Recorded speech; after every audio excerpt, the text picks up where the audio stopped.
everybody. We have with us here today a Canossian sister, Sister Cynthia Menezes, a Goan sister working in Tanzania, Africa as a missionary.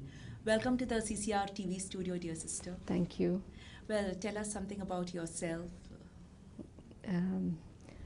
I was born in Panjim, Goa, and lived in Vasco, and schooled in St. Teresa's High School. And well, I'm the third in the family with two brothers, older brothers, and I have a sister younger to me. And yes, I have lived in Goa. Now in Africa. Well, as a Canossian sister, I've heard about the Canossian sisters, but can you tell us something about your institute and your founder? Yeah. Our institute is called the Canossian Daughters of Charity, Servants of the Poor. And our foundress is Saint Magdalene Gabriela di Canossa. She belonged to a noble family and hailed from Verona, the north of Italy. What is the spirit or the charism of your institute, of the Canossian society? Our foundress, she got her inspiration from the great love God had for her. And so the gift she had is from that infinite love she experienced of the Father, which Jesus Christ showed on the cross to its maximum, is that we call it the greatest love, the love that had reached the heights.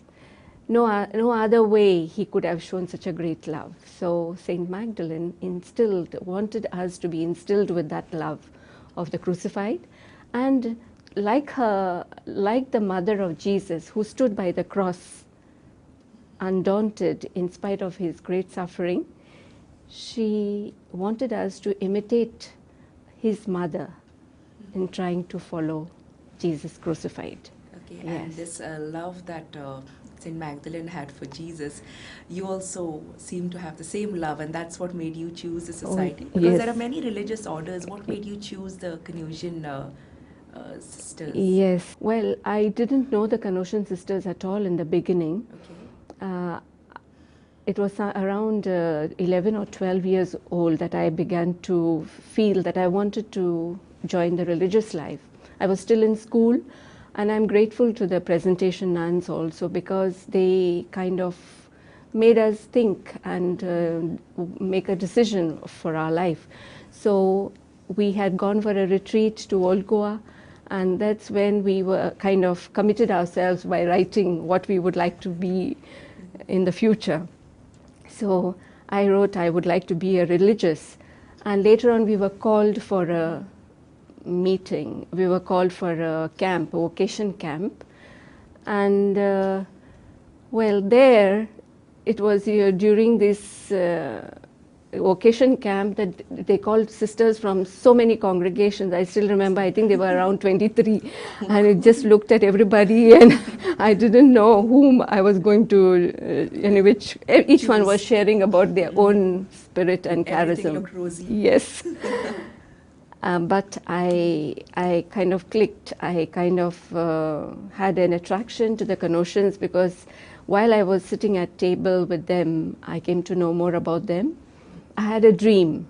After looking at all the founders and foundresses, I had a dream. I saw this picture of our foundress, Saint Magdalene. It was like as though she was calling me. And it was somewhere by the seashore, where my house belongs, actually. By the seashore? Yes, by the seashore. And she was calling me. And then when I looked at all those pamphlets, I realized that this is the lady I saw in my dream. And that is This was one night before? It was later, after I had seen all these pictures. Okay. Yeah. Then, well, I continued my communication with them, and they don't have any community close by Vasco. I had to change transport almost 5 times to reach Arpora. That was where the convent was. So, and then my dad used to tease me, where are you going to meet your boyfriend all the way, dress up nicely. I never gave up that. I used to dress up well, Okay. and until I joined, yes. So, and this joining, was it immediately after 12th then? Yes. It's many years ago. No, not immediately after 12th. After that was when I was going for these, to get to know them better, and them to know me better. We were a group, and normally we have these come and see programs. So they call us, we have they tell us about the founders and their works and different kind of activities that they do. So they know us, they see us, and it kind of, even it helps the candidate, the person, the girl, to know whether really this is the place for her. So. And I've heard like all these institutes, I mean all these orders have different values or a set of rules and all. So what makes the Canossians different actually?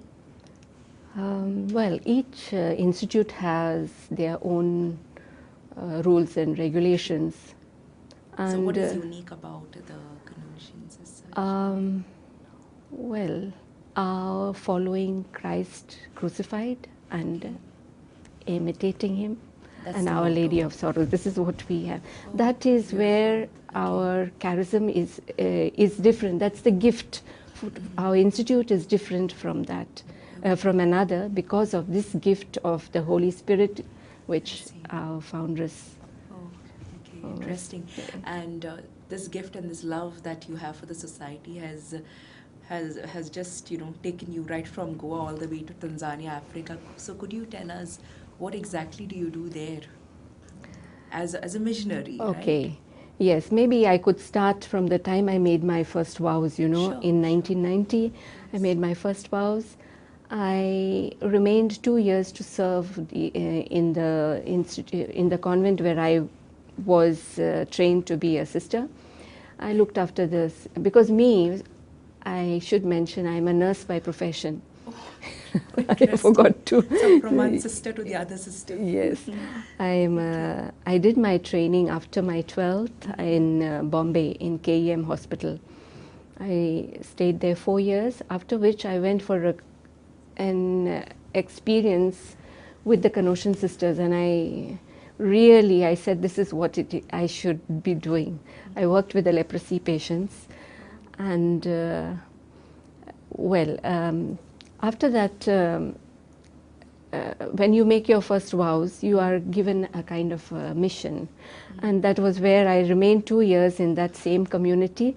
After that, I went back to this mission where I had gone in the beginning for an experience. I remained there years and worked in the hospital where we have a 75-bed capacity in Talasari. Okay. That is in Thane district on the border of Gujarat and Maharashtra. So those years were very, very wonderful. So when I say it's a mission even in India, it's been a mission even in Tanzania, and all of us, wherever we are on mission.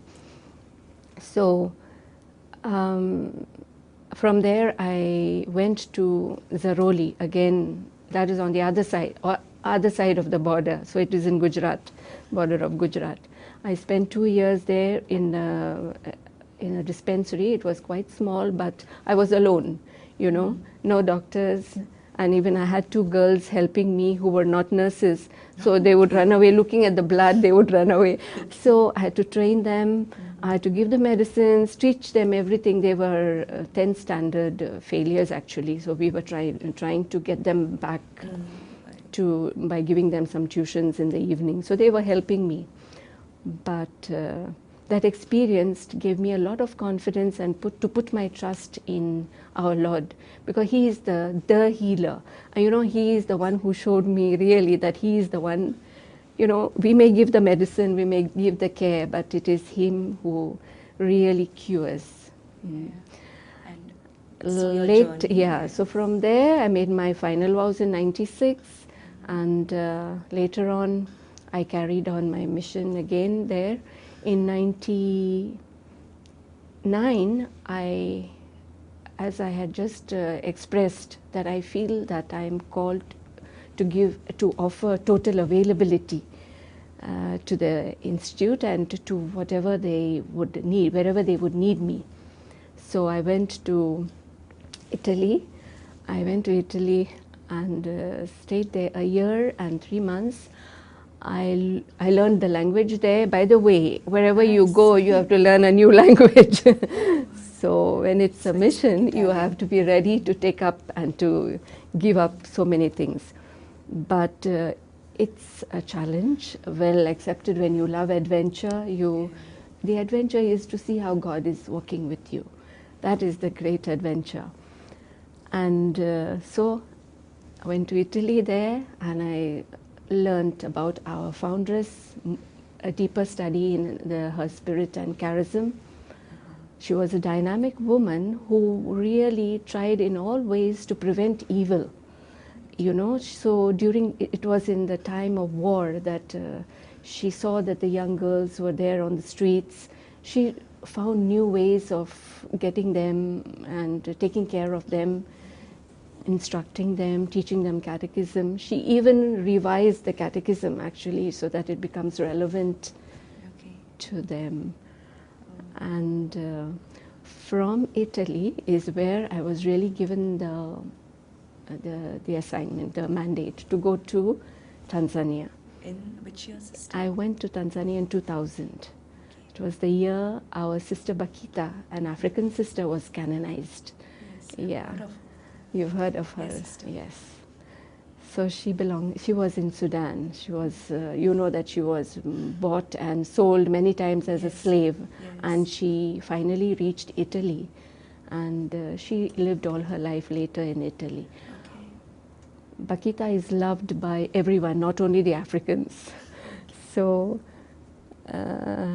in Tanzania, I reached there sometime in November, and I had to learn the language. What is it, Swahili? Swahili. Oh, nice. In Italy, I had learned Italian. Then I came here, I had to learn Kiswahili. And some 18 days I learned it. And suddenly one of the sisters fell sick in our hospital, so they had to send me to the hospital. I flew from Dar es Salaam to Mugana. That's where Bukoba. Is it a big distance? Yes, it is. Because you have to cross Lake Victoria, and it's a big distance. And I landed, I remember, in 2000. The airport was the field, and you came out of the aircraft, and you are in water. It was raining. And I said, well, this is it. And I moved from there to the hospital, Mugana Hospital. It's a 185-bed hospital. And actually, I suddenly was the matron of the hospital, because just substituting the sister who was sick. And she was also a nurse there. Yes. This is because I have to tell you the medical side of it, because my journey is more with the patients and taking care of the sick. And so I spent there about 9 months until the sister returned, and I learned a lot. I was grateful to God that there were nurses who spoke English, because there in that place they did not speak Kiswahili. They spoke another dialect. It's called Kihaya. So you start learning Kihaya. By the time you get to know it, you wonder whether you're speaking Kiswahili or Kihaya. So these are the challenges. It's totally different. Yes, they're totally different. I remember these women of the place in the maternity ward. They looked at me and they said, I wonder from where she has come. She doesn't even know Kihaya. Means, for them that was their world. So, yeah. And so these were 9 months there. These were 9 months there. Then later I went to the novitiate house in Arusha. I stayed there 5 years, and during which I opened a dispensary which was already built but it wasn't yet running. So I set it up and we opened this new dispensary, and there we had to learn another language because they were the Maasai people. It was the tribals of Arusha. But at least I could put in a little bit of Kiswahili that I knew. And that dispensary was in between two rivers. So people came crossing the rivers on either side. If at all they would have to reach our dispensary, which was making it difficult, especially when they were sick. True. And sometimes they brought them on the chairs, put the rod in between the chairs, holding together, or sometimes just tied with a cloth like a hammock while crossing the river. And they, of course, had nothing much to offer you. Okay. You did what you could for them, and we offered all our facilities to them. Sometimes they would bring you an egg or a fish or all wrapped up in a... And that would happen even in India, in the place where I was in Talasari. Yes. Yeah. And, well... so are you still there in between two rivers? Well, I went to different parts of Tanzania from there. Okay. But while I was there during those 5 years, God helped. I always say God helped His people through me. But it was because seeing the struggles of the people, that they struggled to come to the dispensary. I got a sponsor who helped us to build a bridge.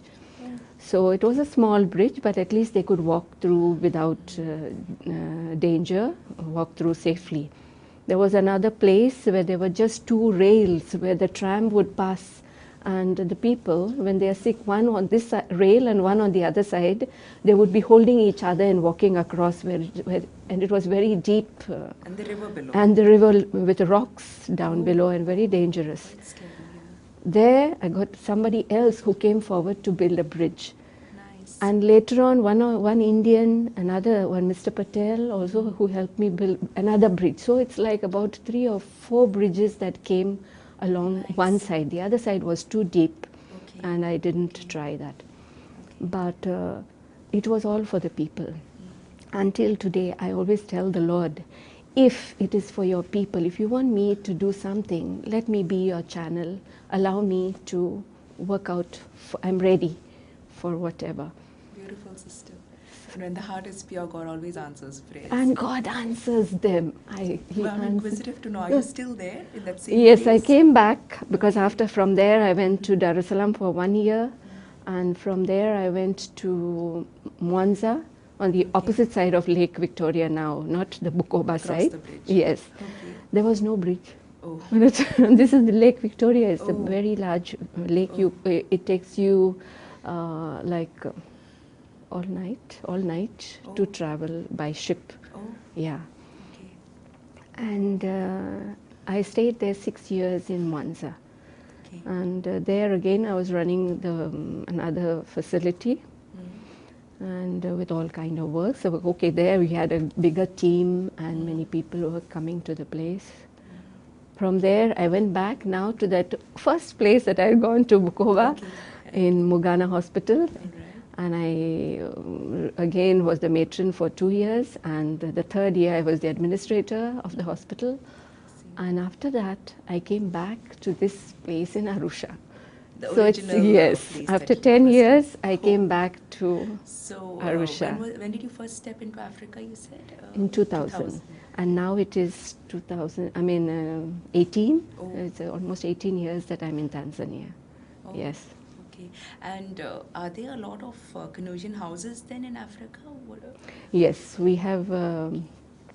what is it like, the branches in Africa or India, all over the world? Yeah, we are spread all over in all the 5 continents in the world. And in India, we have 3 provinces. We have North, Center, and South. And in Goa, We have in Arambol, Arpora, Arambol, and Galgibaga. In yeah. That's the only one I'd heard of. Okay. 3 convents in Goa. Whereas in Africa, we have many provinces because we have the one of Congo and São Tomé, Angola. We have communities in different countries. But where I belong is a northeastern province, where it comprises of Sudan, Uganda, Malawi, Kenya, and Tanzania. Okay, and are there a lot of Goans you come across? Yes, there are many Goans, many Indians. As sisters or as lay As people? sisters, not so many. Okay. There is one sister who was originally from Goa, but they have settled in Bombay. And she is belonging to the North Province. But we are in the same community. Yes. Oh, yeah. Nice.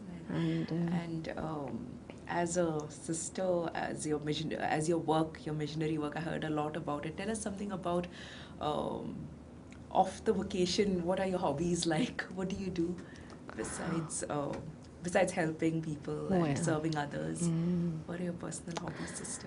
Really, I should say I've got too caught up in what I was doing. You know, the dispensary is slowly evolving into a hospital. Okay, let's say. So there was I was really working almost 24 hours, and well, other things that I would do normally is go visiting families, especially those who have sick patients at home, and visit the families of the staff, my staff, so you get to know them better. Yeah. So you've put in a lot of efforts. Yes, and when I go back, there is this new floor coming up to make it into a hospital. Yeah. And when was the last trip to Goa? I mean, this is the first time I'm meeting you here, but do you come often to Goa? Do you travel? Normally we would come after 3 years. Okay. So this time I came after 4 years and some months. So you do remember Goa and come home to your roots? I have my parents, and yes, sometimes it's a challenge, and I say, let me take care of these people here, and I know the Lord will take care of them. And I have my brothers and sisters also who take good care of my parents, because that's the only thing that would make me want to come home, you know, to see them, to see my parents. My mother is 81, my father is 84, and they are, by God's grace, doing well. Yes. Yeah. Good. Well, sister, really nice talking to you. Yeah. Really good getting to know you too. May God bless you and the work that you're doing for Him. And thank you so much for making the time. Thank you too. For making the time for us here and coming to the CCR TV studio. God bless you a lot. Thank you.